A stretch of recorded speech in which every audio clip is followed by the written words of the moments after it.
മോഹൻലാലും സംവിധായകൻ ജീത്തു ജോസഫും വീണ്ടും ഒന്നിക്കുന്ന ദൃശ്യം 3 എന്ന ചിത്രത്തിനായി സിനിമാ ലോകം ആകാംക്ഷയോടെ കാത്തിരിക്കുകയാണ്.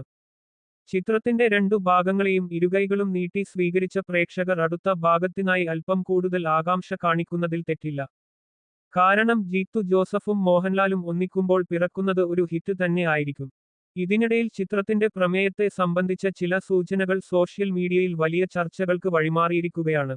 വിദേശ വിതരണക്കാരായ ഫാർസ് ഫിലിംസിൽ നിന്നാണ് ഈ പ്ലോട്ട് വിവരണങ്ങൾ ചോർന്നത് എന്ന റിപ്പോർട്ടുകളാണ് ഇപ്പോൾ പുറത്തുവരുന്നത്.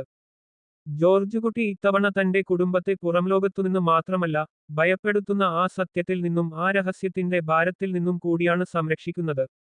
കഴിഞ്ഞ 2 ഭാഗങ്ങളിലും പുറത്തുനിന്നുള്ള ഭീഷണികളെയാണ് ജോർജ് കുട്ടി നേരിട്ടതെങ്കിൽ, മൂന്നാം ഭാഗത്തിൽ അത് കുടുംബത്തിനകത്തുനിന്നും സ്വന്തം മനസ്സാക്ഷിക്കുള്ളിൽ നിന്നുമുള്ള പോരാട്ടമായിരിക്കുമെന്നാണ് സൂചന. തന്റെ കുടുംബത്തിന്റെ സ്വാഭാവികമായ ജീവിതം സംരക്ഷിക്കാൻ ഇത്തവണ ജോർജ് കുട്ടിക്ക് എന്തൊക്കെ ത്യാഗം ചെയ്യേണ്ടി വരും എന്നതാണ് സിനിമയുടെ കാതൽ. സോഷ്യൽ മീഡിയയിൽ പ്ലോട്ട് ലീക്കായതോടെ ആരാധകർ വിവിധ സിദ്ധാന്തങ്ങളുമായി രംഗത്തെത്തിയിട്ടുണ്ട്.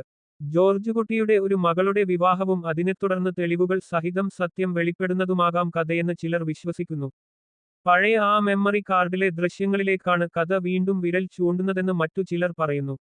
ചിത്രം ചെങ്കോൽ പോലെ ഒരു ട്രാജഡി ആയിരിക്കുമോ എന്ന സംശയവും ആരാധകർക്കിടയിലുണ്ട്. 2026 ഏപ്രിൽ 2 ചിത്രം ലോകമെമ്പാടും പ്രദർശനത്തിനെത്തുമെന്നാണ് നിലവിലെ വിവരം.